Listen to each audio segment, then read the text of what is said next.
ये क्या, घर में तो बस मूंग दाल ही बची है, वो भी थोड़ी सी। लगता है आज इस थोड़ी सी दाल के साथ मुझे खिचड़ी बनानी पड़ेगी।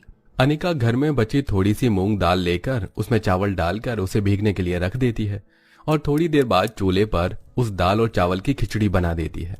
एक काम करती हूँ, थोड़ा सा ये मसाला भी डाल देती हूँ, क्या पता इससे खिचड़ी का स्वाद अच्छा हो जाए। वैसे भी आज की खिचड़ी में तो कुछ भी नहीं डाला है मैंने। अनिका खुद से घर में पिसा हुआ मसाला चूल्हे पर बन रही खिचड़ी में डाल देती है और थोड़ी देर में खिचड़ी बनकर तैयार हो जाती है। अनिका के माता पिता जगदीश और जयंती और दोनों छोटे बहन भाई शीतल मोनू सभी हाथ मुंह धोकर खाना खाने के लिए बैठ जाते हैं। अनिका सबकी प्लेट में खिचड़ी परोसने लगती है, जिसे देख, क्या दीदी, आज भी आपने खाने में ये खिचड़ी बनाई है? हमने आपसे कहा था ना कि आज आप हमारे लिए कुछ अच्छा सा बनाना। मोनू, आज की खिचड़ी में मैंने घर की पिसा हुआ मसाला डाला है, जरा देखो तो सही कितनी अच्छी खुशबू आ रही है। ये खिचड़ी तुम्हें बहुत पसंद आएगी। आप यही कहकर हमें रोज खिचड़ी ही खिलाती हो, ऐसा कब तक चलेगा? ऐसा नहीं कहते, ऐसे तो तुम लोग खाने का अपमान कर रहे हो।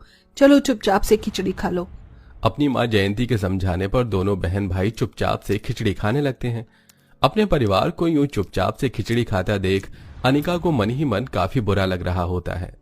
मैं जानती हूँ माँ बाबा, आपको भी ये खिचड़ी खाने का बिल्कुल भी मन नहीं कर रहा, लेकिन घर की तंगी की वजह से आप लोग बिना कोई शिकायत करे ये खिचड़ी खा रहे हो।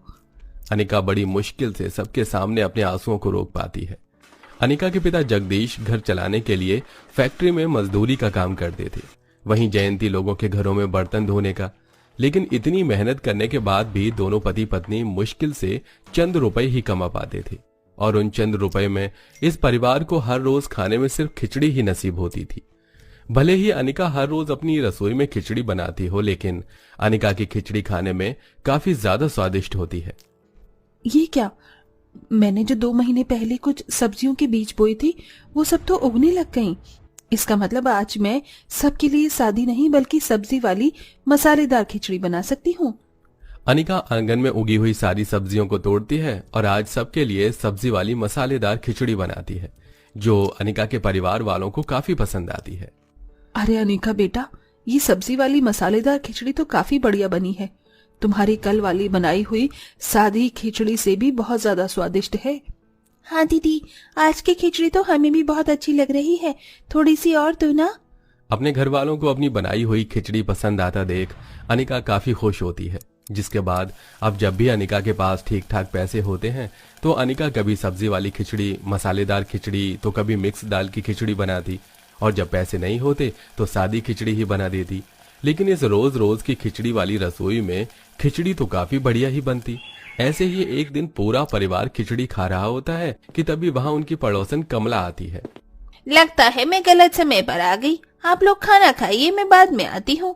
नहीं दीदी, लीजिए आप भी हमारे साथ बैठकर ये खिचड़ी खाइए, आज मैंने बहुत बढ़िया खिचड़ी बनाई है। वैसे खुशबू तो काफी बढ़िया आ रही है, मुझे लगा था कि मेरे आस पड़ोस में किसी के घर पर बिरयानी बन रही है, लेकिन ये खुशबू तो इस खिचड़ी की है। अनिका कमला को भी एक प्लेट में खिचड़ी निकाल कर दे देती है। कमला जैसी अनिका के हाथ की खिचड़ी खाती है तो उसे भी वो खिचड़ी काफी पसंद आती है। अरे वाह, तुमने तो बहुत बढ़िया खिचड़ी बनाई है। मुझे तो लगा था कि तुमने वही मरीजों को खिलाने वाली खिचड़ी बनाई होगी, नमक हल्दी डालकर, लेकिन ये तो सच में काफी बढ़िया है। जरा मेरी चिंटू के लिए भी थोड़ी सी खिचड़ी दे दो। कमला की बात सुन अनिका काफी खुश होती है और कमला के बेटे के लिए भी खिचड़ी पैक कर देती है। अनिका के घर में जब भी कोई पड़ोसी या मेहमान आता तो अनिका यूं ही उन्हें बड़े प्यार से अपनी बनाई हुई खिचड़ी खिलाती। कहने को खिचड़ी काफी सिंपल सी चीज है, लेकिन अनिका के हाथ की खिचड़ी तो बिरयानी को भी फेल कर दे। ऐसे ही समय गुजरता है और एक दिन, आरती मेरी दोस्त कैसी है तू? तू तो शहर जाकर मुझे भूल ही गई। ऐसी कैसे भूल सकती थी? और देख, आज तुझसे मिलने सिर्फ मैं ही नहीं बल्कि मम्मी भी आई हैं। आंटी जी कैसी हैं आप? और आप लोग ऐसे खड़े क्यों हैं? बैठिए ना। अनिका अपनी बचपन की सहेली आरती और उसकी माँ रंजना को बिठाकर उनके लिए चाय बनाती है और थोड़ी देर पहले बनाई हुई खिचड़ी को भी चूल्हे पर गर्म करके ले आती है। आरती और रंजना जैसे ही अनिका की बनाई हुई खिचड़ी खाती हैं तो उन्हें भी वो काफी पसंद आती है। सॉरी आंटी जी, आरती घर में बस खिचड़ी ही थी, इसलिए मैंने वही आपको दे दिया। आप इतने समय बाद आई हैं और मैं कुछ अच्छा आपको खिला भी नहीं पाई, मुझे माफ कर दीजिए। पगली, ये तो कैसी बातें कर रही है? खिचड़ी तो बहुत ज्यादा टेस्टी है, क्यों मम्मी? हाँ अनिका बेटा, आरती बिल्कुल ठीक कह रही है। मुझे खिचड़ी बहुत पसंद आई है। मैंने तो आज से पहले कभी भी इतनी टेस्टी खिचड़ी नहीं खाई। तुम सच में बहुत अच्छी खिचड़ी बनाती हो। मैं तो कह रही हूँ कि तुम अपना कोई छोटा मोटा ढाबा ही खोलो खिचड़ी का। आंटी जी, आप क्या कह रही हैं? ढाबा? हमारी इतनी हैसियत नहीं है कि हम लोग ढाबा खोल सके। और अगर मैंने खोल भी लिया तो कौन होगा जो ढाबे पर आकर खिचड़ी खाना चाहेगा? बेटा, बहुत लोग होंगे। तुम्हारे हाथ की खिचड़ी सच में बहुत ज्यादा टेस्टी है। तुम देखना, तुम्हारे ढाबे पर खिचड़ी खाने के लिए लोग लाइन लगाकर खड़े रहेंगे। और रही बात पैसों की, तो मैं तुम्हें पैसे दे देती हूँ। जब तुम्हारे पास आ जाए तो तुम मुझे वापस कर देना। आपने इतना कह दिया, यही मेरे लिए काफी है। भला मैं आपसे पैसे कैसे ले सकती हूँ? बेटा, आरती की तरह तुम भी मेरी बेटी हो।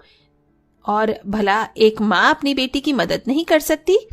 अनिका, माँ बिल्कुल ठीक कह रही है, प्लीज मान जाओ ना। बचपन की सहेली और उसकी माँ के लाख समझाने पर अनिका ढाबा खोलने के लिए मान जाती है। रंजना अनिका को ढाबा खोलने के लिए अच्छे खासे पैसे देती है, जिससे अनिका अपने गांव में ही एक छोटा सा ढाबा खोल लेती है। और कल तक जो अनिका अपनी घर की रसोई में खिचड़ी बनाती थी, अब वही अनिका अपनी बहन भाई के साथ मिलकर ढाबे पर खिचड़ी बनाती है और कस्टमर के आने का इंतजार करती है। सुबह से दोपहर होने को आ गई है, लेकिन अभी तक कोई भी खिचड़ी खाने के लिए नहीं आया। दोपहर का समय है ना, इसीलिए शायद सभी लोग अपने घर में आराम कर रहे हैं। क्या पता शाम तक कोई कस्टमर खिचड़ी खाने के लिए आ जाए। दोपहर से शाम होने को आती है और मुश्किल से एक कस्टमर अनिका के ढाबे पर आता है। खाने में क्या क्या है? साहब, मूंग दाल की खिचड़ी है, मसालेदार खिचड़ी है, सब्जी वाली खिचड़ी है, सिंपल खिचड़ी है। आप बताइए, आप कौन सी खिचड़ी चाहेंगे? ये क्या भला, ढाबे पर खिचड़ी कौन बेचता है? अगर मुझे खिचड़ी खानी थी तो मैं घर में बनाकर खा लेता ना। रहने दो, मैं भाई किसी और ढाबे पर चला जाता हूँ। नहीं साहब, एक बार आप हमारे ढाबे की खिचड़ी खाकर तो देखिए। मेरी दीदी बहुत अच्छी खिचड़ी बनाती हैं। अगर आपको खिचड़ी पसंद ना आए तो पैसे मत दीजिएगा, लेकिन एक बार खाकर तो देखिए। दोनों बच्चों के जिद करने पर वो कस्टमर एक प्लेट मसाले वाली खिचड़ी ले लेता है, जिसे खाते ही वो काफी ज्यादा खुश होता है। अरे, ये तो सच में बहुत ज्यादा टेस्टी खिचड़ी है। मैंने सोचा नहीं था कि खिचड़ी भी कभी इतनी टेस्टी हो सकती है। एक काम करिए, मुझे एक और प्लेट दीजिए खिचड़ी। उस कस्टमर की बात सुन अनिका और उसके दोनों छोटे बहन भाई काफी ज्यादा खुश होते हैं, जिसके बाद अब धीरे धीरे उनके छोटे से खिचड़ी के ढाबे पर लोगों की भीड़ लगना शुरू हो जाती है। अरे भाई, मजा आ गया भाई, यहाँ की खिचड़ी खाकर ऐसा लग रहा है, वाह क्या बात है। वरना मेरी पत्नी तो घर में खिचड़ी बनाती थी, उसे देखते ही मेरा तो मुंह बन जाता था। मैं तो कभी सोच भी नहीं सकता था कि मैं किसी ढाबे से खिचड़ी खरीद कर खाऊंगा। बहन जी, 3 प्लेट खिचड़ी पैक कर दीजिए, और हाँ, 2 प्लेट खाने के लिए भी दे दीजिएगा। लोगों की इतनी बढ़ती भीड़ देख अनिका काफी ज्यादा खुश होती है। कुछ समय में अनिका खिचड़ी बेचकर काफी अच्छे पैसे कमा लेती है, जिसके चलते आज अनिका अपनी रसोई में खिचड़ी न बनाकर अपने परिवार के लिए तरह तरह के स्वादिष्ट पकवान बनाती है। अरे, मैंने सोचा भी नहीं था कि इस जन्म में मुझे इतना अच्छा खाना खाने को भी मिलेगा। ये खाना भले ही और लोगों की नजरों में सिर्फ खाना है, लेकिन हमारी नजरों में ये खाना हमारा सपना है, जो आज बेटा तूने पूरा किया। आज हमें तुझ पर गर्व महसूस हो रहा है। अपने माँ बाप की आंखों में खुशी के आंसू देख अनिका की आंखों में भी खुशी के आंसू आ जाते हैं, जिसके बाद जैसे जैसे समय बीतता है वैसे वैसे अनिका की तरक्की भी होती रहती है। और आज अनिका के ढाबे पर अनिका की सहेली आरती और उसकी माँ रंजना आते हैं। अरे, आप लोग यहाँ ऐसे अचानक? हाँ, सोचा कि आज तुम्हारे हाथ की गर्मा गर्म खिचड़ी क्यों न खाई जाए। हाँ हाँ, क्यों नहीं। आप लोग यहाँ बैठिए, मैं आप लोगों के लिए हमारे ढाबे की सबसे स्पेशल खिचड़ी लेकर आती हूँ। अनिका यूं ही इसी तरह मेहनत करती है और जल्दी अपनी सहेली की माँ रंजना के सारे पैसे भी चुका देती है। साथ ही अब अनिका अपनी दोनों छोटी बहन भाइयों का भी एक अच्छे स्कूल में एडमिशन करवा देते हैं और अब अपने माँ बाप को भी काम पर आने से रोक देती है। और इसी तरह मेहनत कर अनिका अपने परिवार वालों को एक अच्छी जिंदगी देती है और कुछ समय में अपने ढाबे में खिचड़ी के साथ साथ और भी कई तरह के स्वादिष्ट पकवान बनाकर बेचती है। तो देखा दोस्तों आपने, एक बेटा ही नहीं बल्कि बेटी भी अपने माता पिता का जीवन संवार सकती है। जैसा कि हमारी कहानी की इस बेटी ने स्वादिष्ट खिचड़ी बेचकर अपने माता पिता का सपना पूरा किया, अपने दम पर एक अलग मुकाम हासिल किया। तो दोस्तों, कैसी लगी आपको हमारी ये कहानी? हमें कमेंट में जरूर बताइएगा। साथ ही आपके घर में सबसे ज्यादा क्या बनता है, हमें यह भी बताइए।